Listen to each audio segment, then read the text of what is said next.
आवरण आवरण का क्या अर्थ है? అద్దం పైన దట్టమైన బట్టలు కప్పినప్పుడు అందులో మన ప్రతిబింబం కనిపిస్తుందా?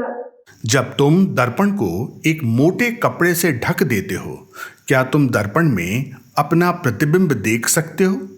ఏ మాత్రమూ కనిపించదు. निश्चित ही नहीं, कुछ भी नहीं दिखेगा।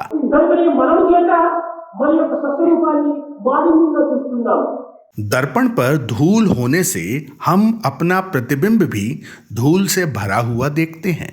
విక్షేపం చేత చంచలత్వంగా విశ్వసిస్తున్నాం. विक्षेप के कारण हम अस्थिरता का अनुभव करते हैं। ఈ చంచలత్వం మన నేచర్ అనుకుంటున్నాం. हम अस्थिरता को अपनी वास्तविक प्रकृति समझने लगते हैं। నేను హ్యూమన్ బాడీని కనుక తెలియకుండా సహజం అనుకుంటున్నాం, సమర్థించుకుంటున్నాం. और हम इसे सही ठहराते रहते हैं कि मानव होने के नाते यह सब तो हमारे लिए स्वाभाविक है। కానీ ఆవరణం చేత నాకు స్వస్వరూపం లేదు, నా దేహమే నా స్వస్వరూపం అని విశ్వసిస్తున్నాను. आवरण के प्रभाव के कारण हम ये अनुभव करते हैं कि हम शरीर मात्र हैं। బాడీ మనం చూచేది, అనుభవించేది, ఆనందించేది ఇవన్నీ ఇప్పుడు రిఫ్లెక్షన్, రియాక్షన్ తీసుకుంది. प्रिय विद्यार्थियों, हम जो भी देखते हैं, हम जो भी अनुभव करते हैं, हमें जो भी आनंद प्राप्त होता है, वो केवल प्रतिबिंब, प्रतिक्रिया और प्रतिध्वनि मात्र है। किंतु वास्तव में एक अलग सच्चाई है। ఆ రియాక్షన్ మర్చిపోతున్నాం. हम उस सच्चाई को भूल रहे हैं। రియాక్షన్ అనుసరిస్తున్నాము. हम प्रतिक्रिया का अनुसरण कर रहे हैं। రియాక్షన్ వింటున్నాము. हम प्रतिध्वनि सुन रहे हैं। రిఫ్లెక్షన్ చూస్తున్నాము. हम प्रतिबिंब को देख रहे हैं। కానీ దానికి ఒక ఆధారమైనటువంటి ఉన్నదని కొంతవరకు గుర్తించాలి. किंतु यह अनुभूति करना जरूरी है कि सभी प्रतिक्रियाओं, प्रतिबिंबों और प्रतिध्वनियों का एक ही आधार है। ఇది కవర్ కావటము. ఈ అద్దము దట్టమైన బట్టతో మూయబడిందంటే ఏ దట్టమైన బట్ట లేదు. यदि दर्पण एक मोटे कपड़े से ढका हुआ है तो वह कपड़ा क्या है? అది కామ, క్రోధ, లోభ, మోహ, మదవాత్సల్యమే ఈ అరిషద్ వర్గం. वह कपड़ा मानव के 6 आंतरिक शत्रु हैं, जो काम, क्रोध, लोभ, मोह, मद और ईर्ष्या से शुरू होते हैं। ఇవి కొంతవరకు మానవుని యొక్క దేహములకు సహజమే అయినప్పటికీ यह मानव शरीर के लिए कुछ सीमा तक स्वाभाविक भी हो सकता है। ధనమదం, విద్యామదం, కులమదం, ఐశ్వర్యమదం, సౌందర్యమదం, యవ్వనమదం, తపఃపదం ఇలాంటి మదములు అష్టమదముల చేత కప్పబడుతున్నాయి ఈ అర్థం. ये दर्पण 8 प्रकार के अहंकार जैसे कि धन, संपत्ति, शिक्षा, जाति, अमीरी, सौंदर्य, यौवन और तपस्या से ढका हुआ है। ఈ జ్ఞానం ఎంతవరకు ఉంటారు? कितने लंबे समय तक यह धन बना रहेगा? కదిలిపోతుంది. కాలి కింద నీరు కదిలిపోయినట్టుగా ఏ క్షణంలో పోతుందో చెప్పడానికి వీలు కాదు. धन बड़ी ही फिसल जाने वाली चीज है। यह समय की तरह ही तेज गति से घटता जाता है। ये एक क्षण में गायब हो सकता है। మన యవ్వనం ఎంతసేపు ఉంటుంటాది? మించినట్టుగా ఒక్క నిమిషంలో మారిపోతుంది. यहाँ तक कि हमारा यौवन भी बिजली की एक कौंद की तरह हर पल बदलता रहता है। మన విద్యావనం ఏమిటి? విద్య యొక్క వనం. विद्या भी अंततः क्या है और उससे उठने वाला अहंकार आखिर क्या है? నీకంటే గొప్ప విద్యావంతులు లోకంలో ఎంతమంది లేరు? कितने अधिक व्यक्ति तुमसे बेहतर शिक्षित होंगे? కనుక వారిని విచారణ చేస్తే నీ విద్య వారి యొక్క దీంట్లో ఎంత స్థాయి? उनकी तुलना में तुम्हारी शैक्षणिक योग्यता का क्या अर्थ है? ఇవన్నీ విచారణ చేస్తే మదములతో మన చోట ఏమాత్రం కూడా అవకాశం లేదు. यदि तुम इस दिशा में सोचते जाओ तो तुम अनुभव करोगे कि अहंकार की कोई आवश्यकता नहीं है। ఇది కేవలం భ్రమ. यह केवल एक प्रकार का भ्रम है। చదువులన్నీ చదివి చాలా వివేకి అయి మదిని తన్నెవడు మానవుడు. सभी प्रकार की शिक्षाओं के अध्ययन के बाद एक मूर्ख व्यक्ति वास्तव में ये नहीं जानता कि वह कौन है। ఎంత చదువు చదివి ఏ నీతి ఉన్నను తీరుని గుణము మానలేదు.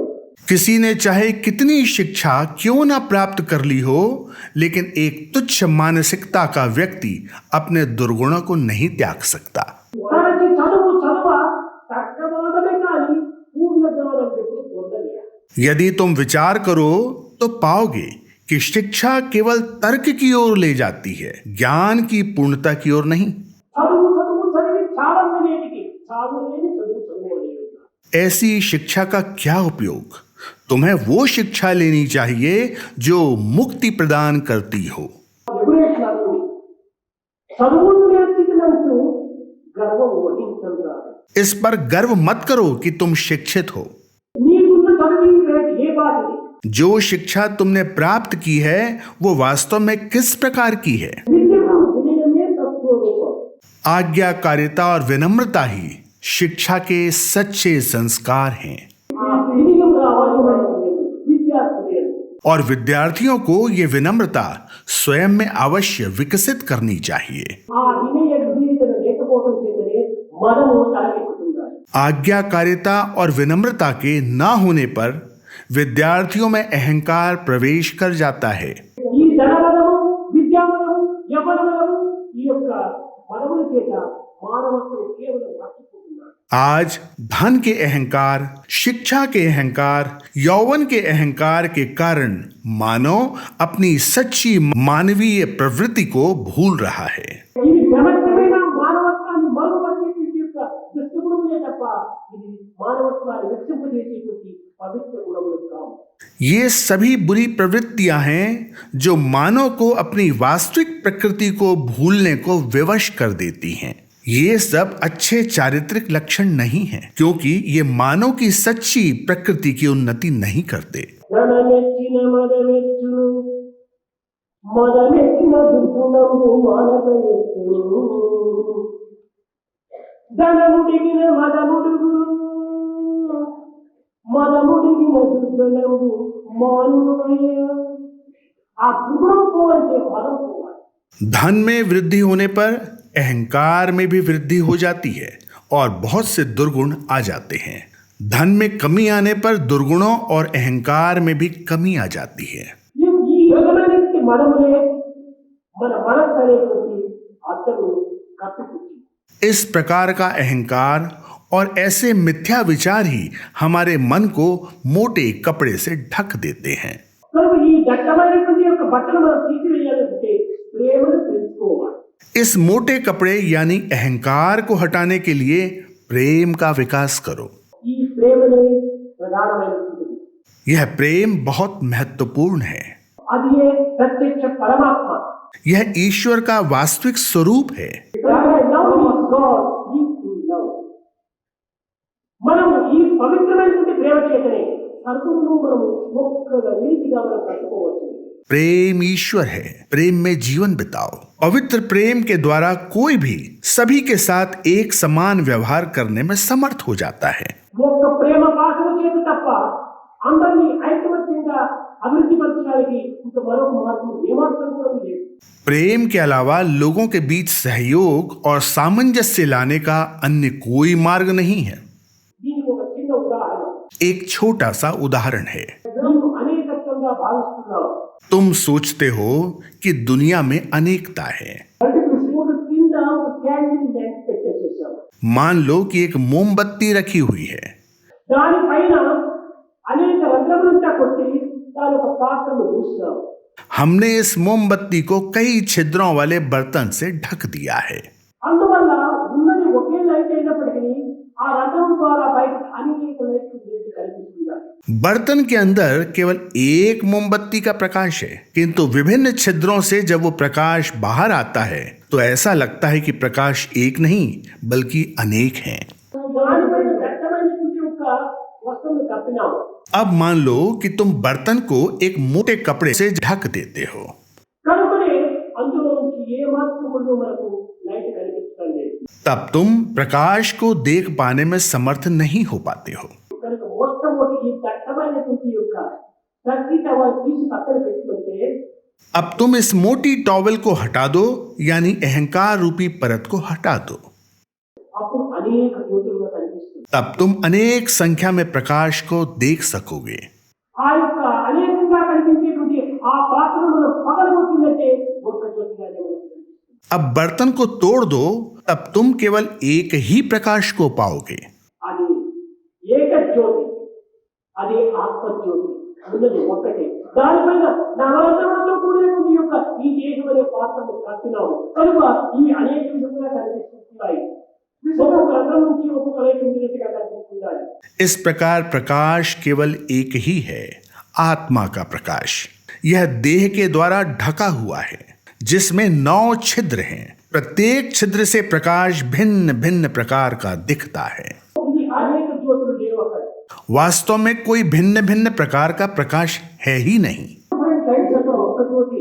प्रकाश केवल एक है, కానీ దేహం యొక్క రంధ్రముల ద్వారా ఇవి అనేక జ్యోతులుగా కనిపిస్తున్నాయి. भौतिक शरीर के छिद्रों के माध्यम से तुम एक प्रकाश को अनेक प्रकाश की तरह देखते हो.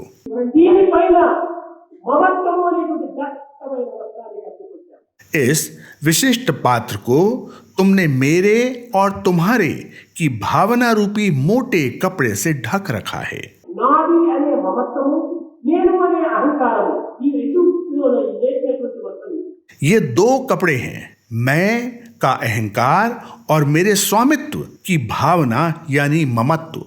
ఆ రెండింటినీ మనం తీసి పారవేస్తే तुम मैं और मेरे को हटा दो.